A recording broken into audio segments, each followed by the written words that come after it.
우리가 가지고 있는 성경은 한 권이죠. 그러나 실제로는 66권입니다. 66권을 이제 한 권으로 모아놨기 때문에 한 권이라고 생각하지만 66권인데 66권의 성경 중에 특별한 별명을 가지고 있는 책들이 몇 개 있습니다.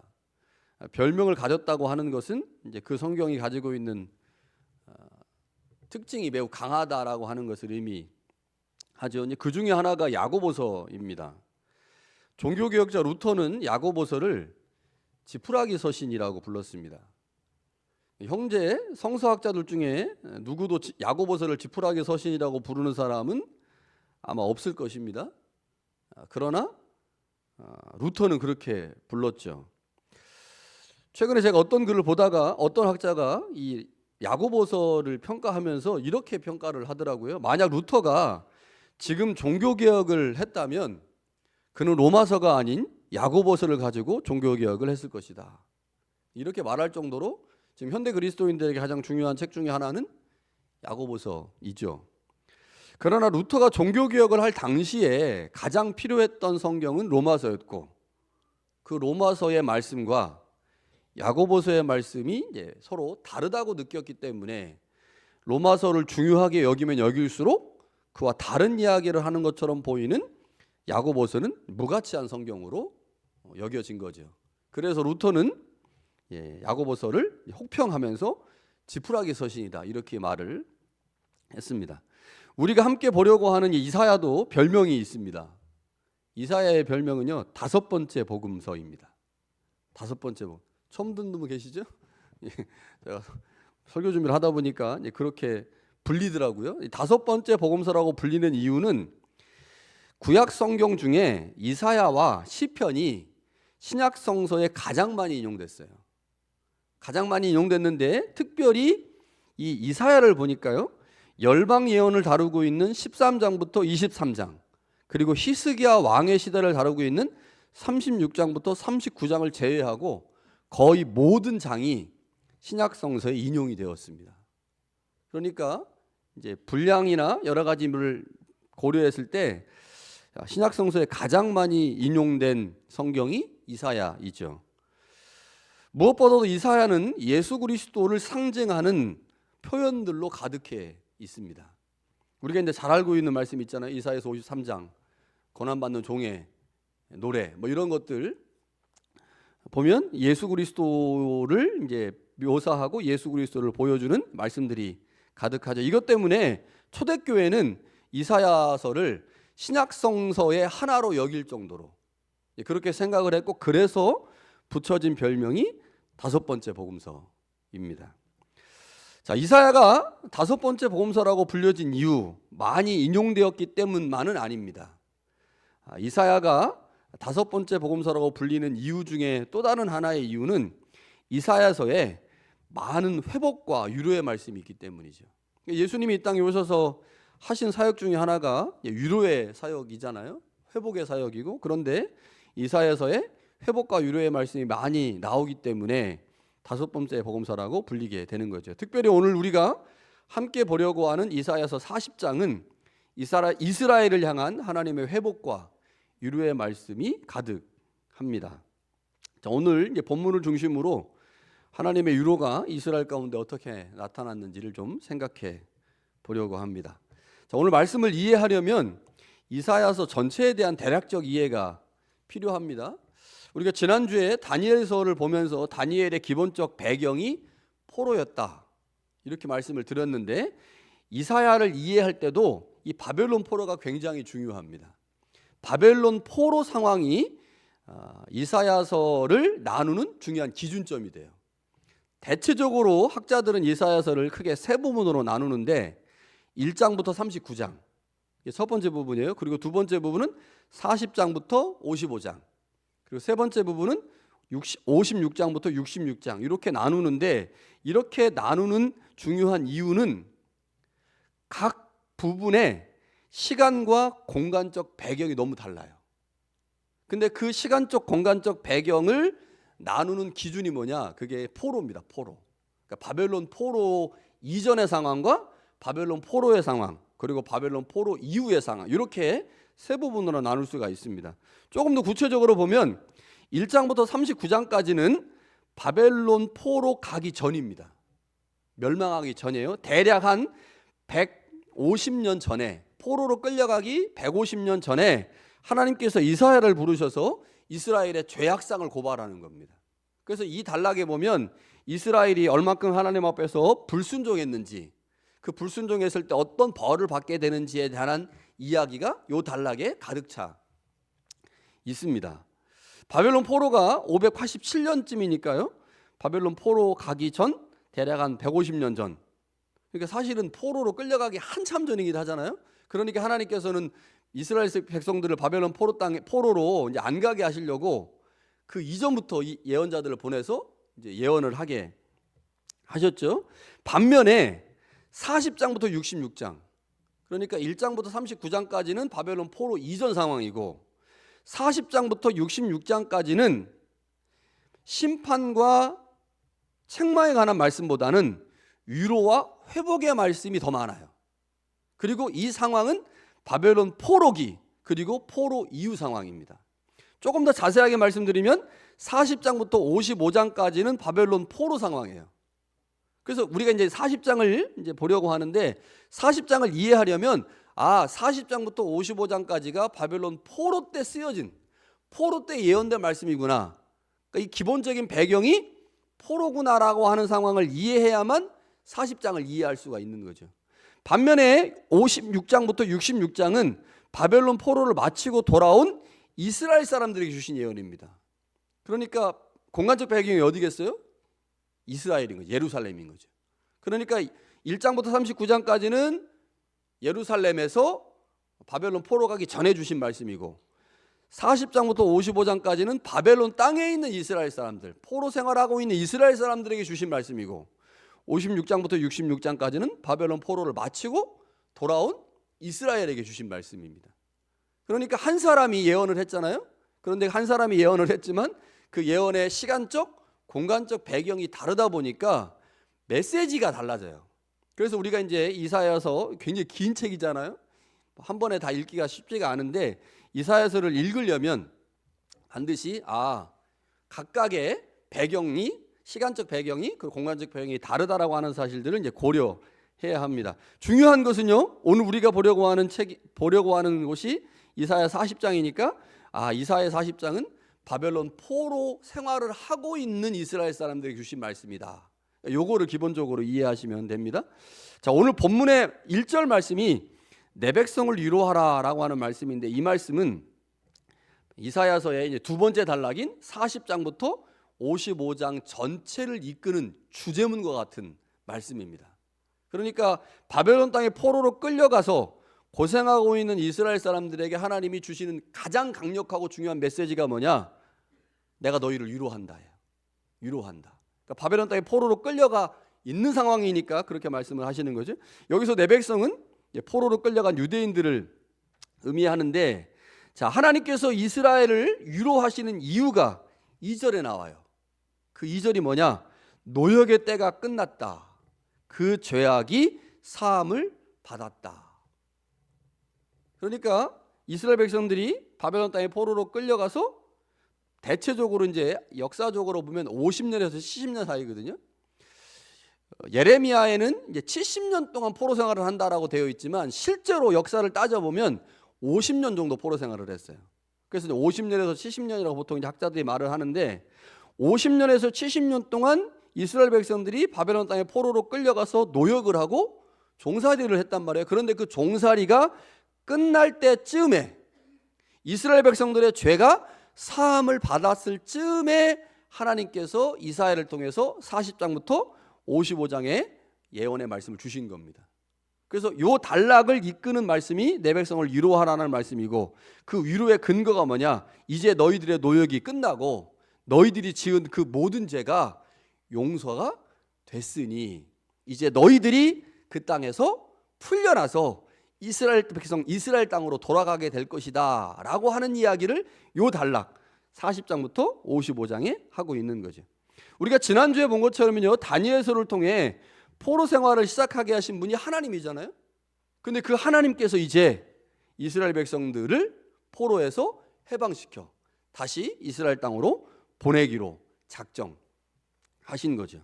자, 우리가 여기서 한번 생각해 봐야 될 게 있어요. 그것은 이스라엘이 바벨론 땅에서 받은 형벌의 내용입니다. 자, 노역을 했다. 너희들이 지은 그 죄에 대해서 너희들이 죄값을 치렀다. 내가 너희들에게 벌을 배나 더했다. 이런 말씀이 본문에 나온단 말이에요. 그러니까 이스라엘 백성들이 바벨론 땅에 포로로 끌려가서 무슨 고생을 했을까? 어떠한 힘든 일들을 경험했을까? 40장에는 안 나와요.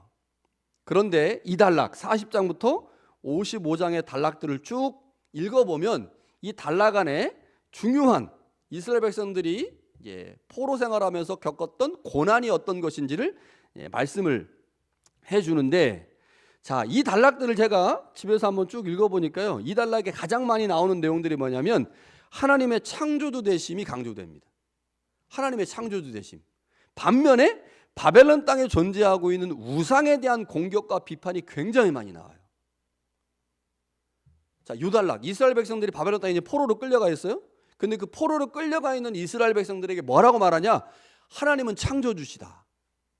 반면에 바벨론 땅에 있는 신들은 모두 우상이다. 자, 이게 뭐를 의미하겠습니까? 바벨론 땅에 포로로 생활하던 유대인들에게 가장 힘들었던 문제가 뭐냐면 종교적인 문제였다는 거예요. 종교적인 문제. 종교적인 문제. 자, 그렇다면 어떤 점이 유대인들을 가장 힘들게 했을까? 아마 이런 것이라고 우리는 충분히 추측할 수 있는데, 바벨론 사람들이 내뱉는 하나님에 대한 조롱과 멸시입니다. 이것 때문에 하나님의 창조되심을 계속 강조하는 거예요. 그리고 바벨론 사람들이 섬기고 있는 신들은 우상이라고 계속 강조하는 거죠. 예를 들면 이런 거예요. 이사야서 52장 이 두 번째 단락에 있는 이 52장 5절에 보면, 그러므로 이제 여호와께서 말씀하시되 내 백성이 까닭 없이 잡혀갔다. 내가 여기서 어떻게 하랴? 여호와께서 말씀하시되 그들을 관한하는 자들이, 바벨론 사람들이죠. 바벨론 사람들이 떠들며 내 이름을 항상 종일토록 더럽힌다. 자, 우리가 이제 그 성서대학에서 이제 배웠는데요. 이스라엘 사람들은 고대 근동에서는 이제 전쟁을 하면 어떤 생각을 보통 사람들이 다 하고 있냐면, 나라와 나라가 전쟁을 할 때 나라와 나라가 전쟁한다고 생각하지 않고 그 나라의 신과 이 나라의 신이 전쟁한다고 생각을 했어요. 그래가지고 이스라엘하고 바벨론하고 이제 전쟁을 하면 바벨론과 이스라엘이 전쟁하는 게 아니고 바벨론의 신과 이스라엘의 신이 전쟁을 하는 거예요. 그래서 바벨론이 이겼어. 그럼 누가 이긴 거예요? 바벨론의 신이 이스라엘의 신을 이긴 겁니다. 자, 이스라엘의 신은 누구예요? 여호와죠. 그럼 바벨론의 신은 누굴까요? 학자들의 말에 의하면 마루둑이라고 하는 신이 있습니다. 마루둑. 이 마루둑이라고 하는 신하고 이스라엘하고 전쟁을 했는데 누가 이긴 거예요? 마루둑이 이긴 거예요. 그러니까 마루둑이 이겼으니까 바벨론 사람들은, 이스라엘 사람들이 지금 바벨론 땅에 포로로 끌려와 있잖아요. 이 사람들에게 이렇게 말하는 겁니다. 야, 생각해봐라. 우리가 니네하고 전쟁에서 이겼지. 그럼 우리 신하고 우리 마루둑 신하고 너희가 섬기는 여호와라고 하는 신하고 누가 더 강하니? 그러면 이스라엘 사람들이 뭐라고 대답해야 돼요? 여호와가 강하다고 대답을 해야 되는데, 현상은 어떻습니까? 이스라엘하고 바벨론하고 전쟁에서 누가 이겼어요? 바벨론이 이겼죠. 그럼 뭐가 증명된 거예요? 바벨론의 신 마루둑이 여호와보다 강하다고 하는 게 증명된 거거든.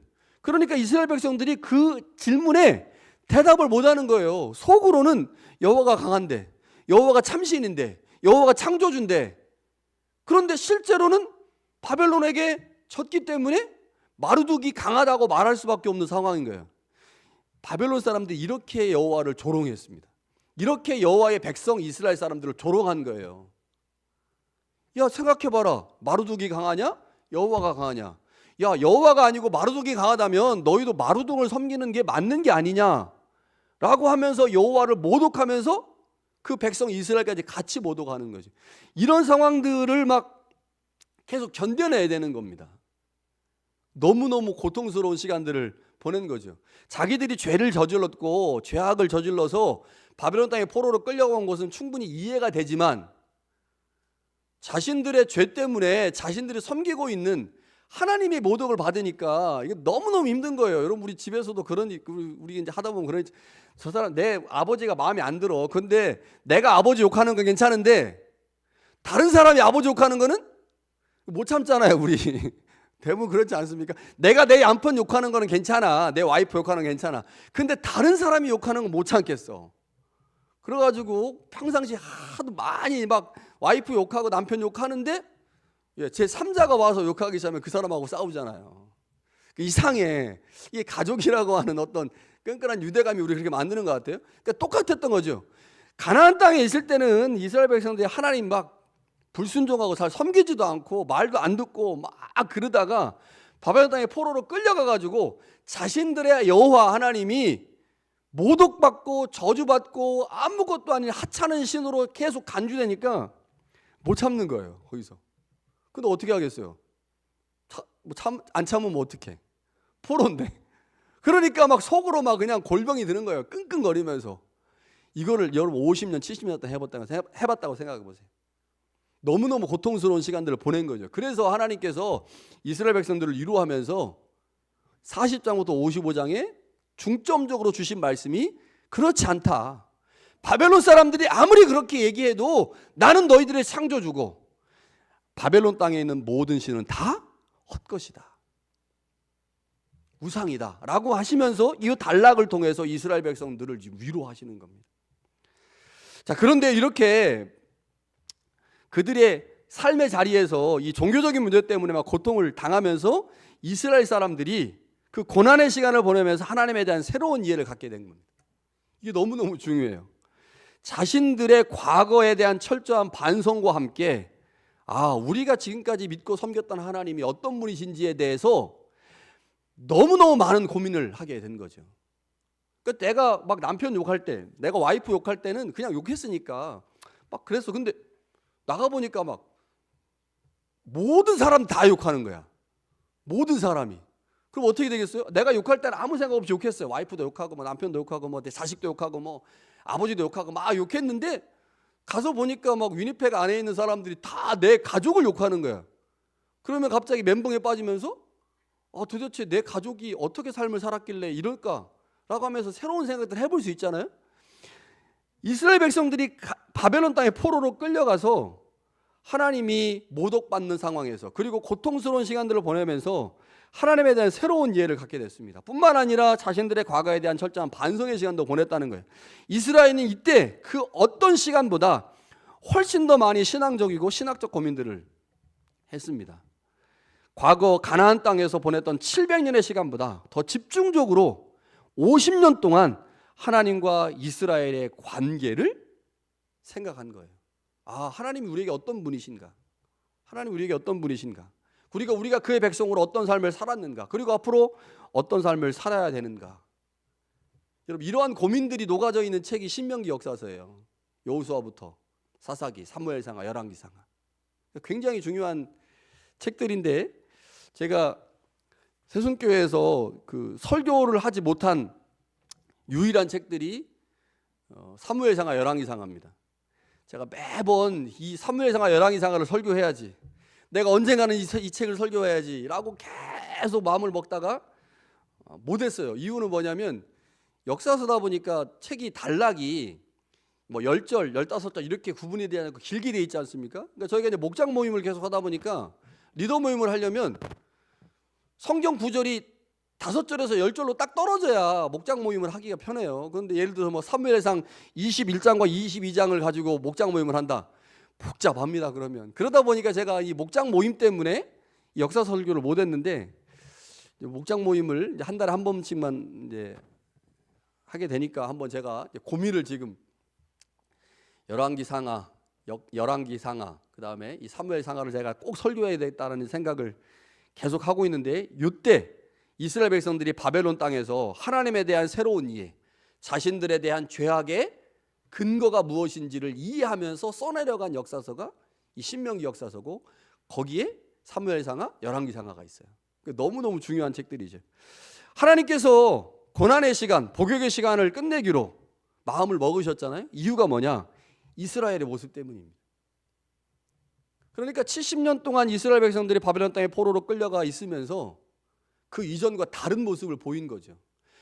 가나안 땅에 있을 때는 그렇게 말을 안 듣더니 선지자들을 보내고 예언자들을 보내고 왕을 뭐 어떻게 하고 그렇게 막 말을 해도 진짜 말 안 듣더니 50년 딱 바벨론 땅에 보냈더니 거기서 그냥 정신을 차린 거예요. 정신을 차리고 막 역사서 써고, 야, 하나님 우리에게 이런 분이셨구나, 우리가 이렇게 잘못을 했구나, 우리가 이렇게 잘못했어요, 하나님 우리에게 이렇게 바벨론 땅에 포로로 끌려가게 해서 고난받게 하셨지. 그렇지, 모든 게 다 우리 잘못이지. 하나님에게 무슨 잘못이 있어? 하나님이 무슨 잘못이 있어가지고 바벨론 사람들한테 저렇게 모독을 받아. 야, 이제 정신 차려야 되겠다 라고 생각을 한 거죠. 그쯤에 하나님께서, 야, 이제 너희들 정신 차렸구나, 그러니 내가 너희들 이제 다시 이스라엘 땅으로 돌려보내겠다 라고 하시면서 주신 말씀이 40장부터 55장 말씀이죠. 때가 찼음을 아신 하나님께서 예언자들 보냈습니다. 그리고 이스라엘 가운데 하나님의 유로가 임할 것이다 라고 말씀을 하시죠. 그 유로의 핵심은 복역이 끝났다는 겁니다. 복역 끝났으니 돌아가면 된다. 자, 복역이 끝났으니 돌아가면 된다라고 하는 말씀을 오늘 본문에 보면요, 두 가지로 표현합니다. 그러니까 이스라엘 백성들의 가장 큰 유로는 포로 복귀잖아요. 복역이 끝났으니까 이제 포로를 끝내고 돌아가야 되는데, 그 돌아가야 될 이스라엘을 두 가지로 표현해요. 첫 번째는 3절에 보니까요, 여호와의 길 혹은 하나님의 대로입니다. 그러니까 이게 이스라엘의 복역이 끝났고 이제 포로 복귀한다라고 하는 의미를 이 단어로 설명하는 겁니다. 에스겔서를 보면요, 예루살렘 성전에 하나님이 계셨는데 그 하나님이 성전을 떠나서 바벨론의 포로들과 함께 바벨론 땅으로 옮겨가십니다. 그래서 그것을 본 에스겔이 충격을 받아요. 하나님이 성전을 떠나시지 않을 거라고 생각했는데 하나님이 성전을 떠나는 겁니다. 예루살렘 성전은 더 이상 하나님의 임재가 없죠. 이렇게 하나님의 성전, 예루살렘 성전은 그 기능을 완전히 상실하고 말았습니다. 그런데 바벨론으로 가셨던 하나님께서 여호와의 대로를 따라 다시 예루살렘으로 가시겠다고 말씀하는 거예요. 예루살렘으로 혼자 가시겠다라고 말씀하지 않습니다. 여호와의 대로를 따라 하나님이 먼저 가시고 그 뒤를 이스라엘 백성들이 가게 하겠다. 그러면서 뭐라고 말씀하시느냐, 여호와의 길을 예비하라, 사막에서 우리 하나님의 대로를 평탄하게 하라 라고 말씀하시면서요, 광야에 길이 생긴다, 산이 낮아진다, 골짜기가 메워져 평탄하게 된다, 험난한 곳이 평지가 된다, 이런 말씀을 하시는 거예요. 여러분, 하나님한테는 사실 필요가 없잖아요. 골짜기가 있으면 어떻고 산이 있으면 어떻습니까? 하나님은 그냥 가시는 분인데. 그런데 하나님께서 바벨론 땅에서 여호와의 대로를 따라, 여호와의 길을 따라 이제 예루살렘으로 가실 건데, 그 예루살렘으로 가시는 그 길을 하나님의 백성 이스라엘을 위하여 산이 낮아지게 하고 골짜기가 메워지게 하고 평탄하게 되는, 험한 곳이 평지가 되는 놀라운 일을 통해서 하나님이 먼저 가시고 그 뒤를 이스라엘 백성들이 따라가게 하겠다, 이렇게 말씀을 하시죠. 포로 복귀시키겠다는 겁니다. 포로 복귀시키겠다. 하나님께서 이스라엘 백성들에게 지금 위로의 말씀을 주시는 거죠. 자, 이 대로의 끝이 어딜까요? 대로의 끝, 예루살렘입니다. 대로의 끝이 어딜까요? 이제 회복될 예루살렘에 있는 성전이죠. 이스라엘은 하나님과 함께 대로를 걸어서 마침내 예루살렘에 도착할 것입니다. 하나님과 그의 백성이 예루살렘에 도착하면 절망과 슬픔의 도시였던 예루살렘이 기쁨과 생명의 도시가 될 겁니다. 그리고 하나님은 이스라엘 백성들의 수고와 땀으로 새롭게 건축될 성전에 거하시게 될 겁니다. 그리고 그곳에서 하나님의 영광을 온전하게 드러내실 겁니다. 이제 하나님이 행진하는 그 광야의 길, 그 길에 하나님의 영광이 나타난다고 말하죠. 그러니까 여호와의 길이 있어요? 대로가 있어요? 그 대로를 따라 하나님이 먼저 가시고 그 백성들이 가요. 그런데 그 대로, 그곳에 여호와의 영광이 임한다는 겁니다. 대로에 계시면, 하나님이 대로에 계시면 여호와의 영광이 대로에 임하고, 하나님이 예루살렘에 가시면 하나님의 영광이 예루살렘에 임하고, 하나님께서 예루살렘 성전에 거하시면 그 하나님의 성전에 하나님의 영광이 임할 것이다.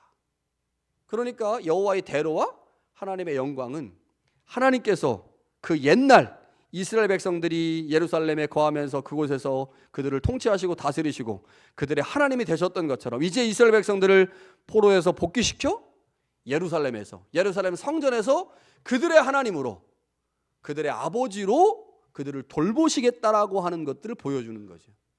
그러니까 포로 복귀를 하나님이 이사야 40장에서 여호와의 길, 하나님의 대로와 영광이라고 하는 두 가지로 지금 표현하고 있습니다. 자, 오늘 말씀을 한번 우리에게 적용해 보면 좋겠습니다. 여러분, 우리를 향한 하나님의 가장 큰 위로가 무엇입니까? 예수 그리스도이죠. 하나님의 가장 큰 위로는 예수 그리스도입니다. 그렇다면 하나님께서 예수 그리스도를 통해서 우리에게 주신 가장 큰 위로는 한마디로 무엇입니까? 구원입니다. 구원. 영원한 생명을 통한 구원. 이게 우리가 하나님으로부터 받을 수 있는 가장 큰 위로죠. 예수의 십자가 사건, 예수의 고난의 사건을 통해서 우리는 구원을 받았습니다.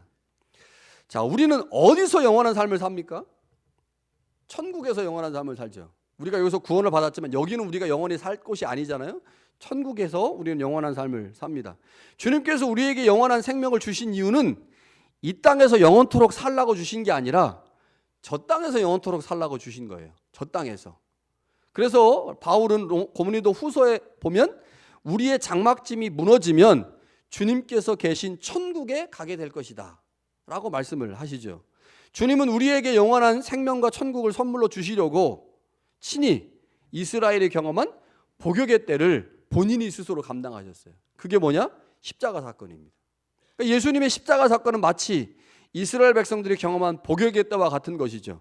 예수님께서 그 십자가 안에서 고통과 고난을 당하심으로 우리가 그 주님 때문에 영원한 삶을 소망할 수 있게 하셨고 그 영원한 삶을 천국에서 누리게 하신 거죠.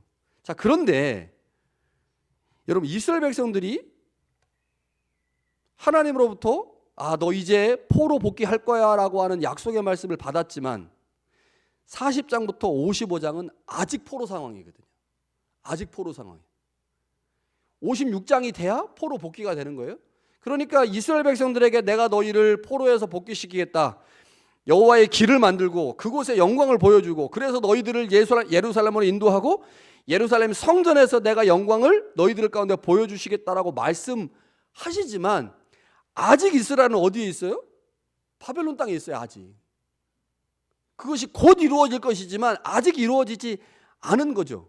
그러면 그 하나님의 말씀이 이루어질 때까지 이스라엘 백성들은 남아있는 그 포로 상황들을 믿음으로 견뎌내는 거죠. 분명 금방 끝날 거예요.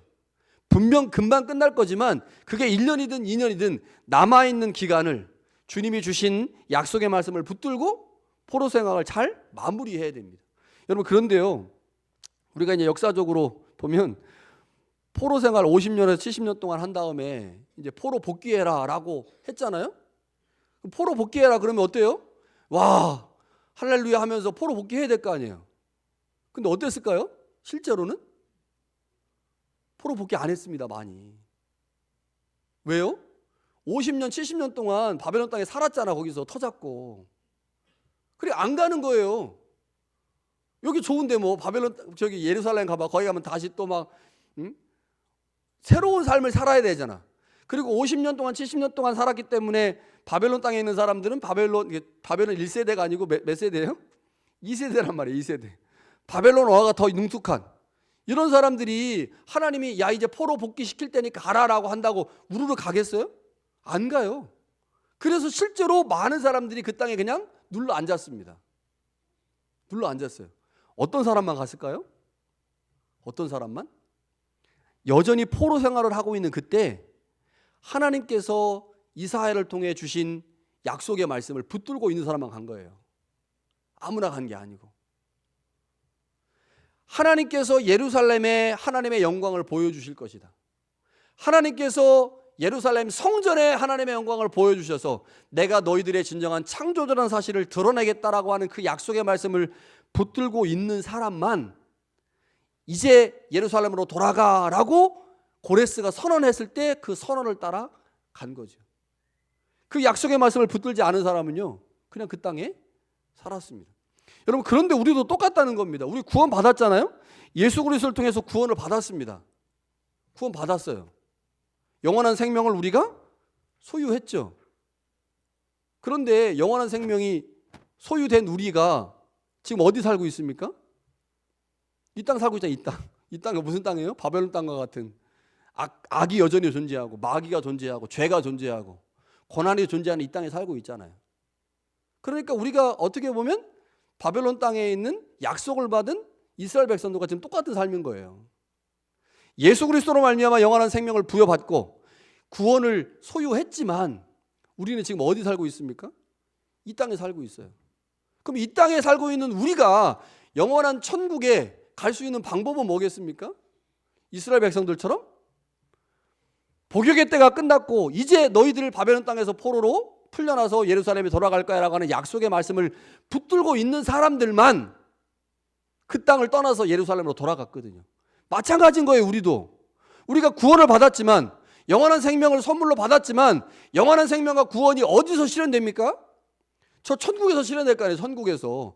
그 천국에서 실현되는 그것을 경험할 수 있는 사람은 누구예요? 이 땅에서 예수 그리스도의 구원 사건을, 예수님의 영원한 생명의 사건을 내 것으로 받아들이고 그 말씀을 붙들고 있는 사람만 그 땅에 가는 겁니다.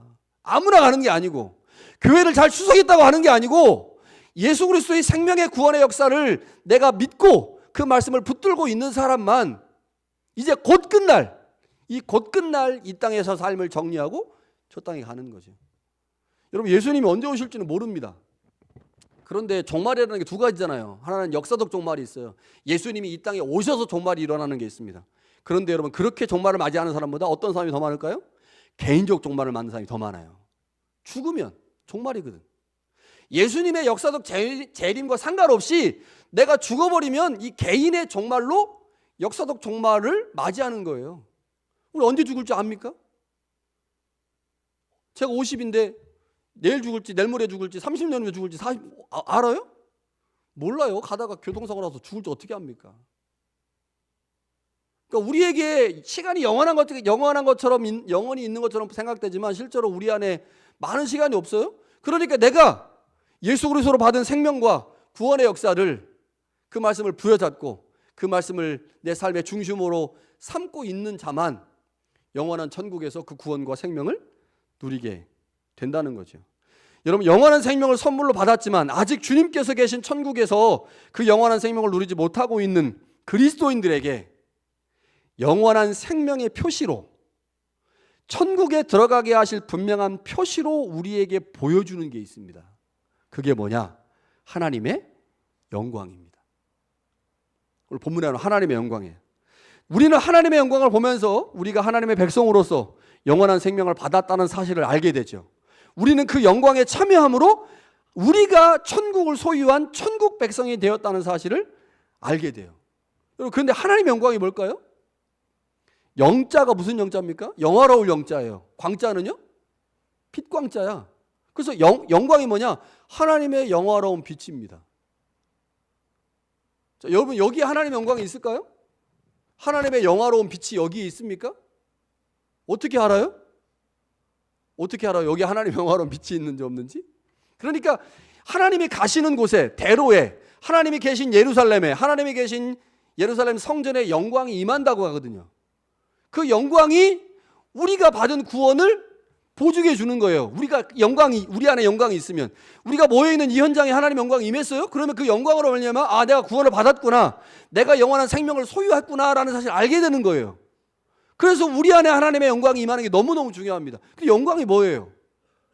영광이 너무 추상적인 말입니다. 하나님의 빛이. 여러분, 그런데 하나님의 빛이 출애굽기를 보니까 하나님이 이스라엘 백성들을 인도할 때 어떻게 인도했냐면 구름기둥, 불기둥으로 인도했어요. 이거 보이는 거죠. 구름기둥, 불기둥. 그러니까 이스라엘 백성들이 가려고 하면 구름이 떠서 가고, 구름이 멈추면 그럼 멈추는 거예요.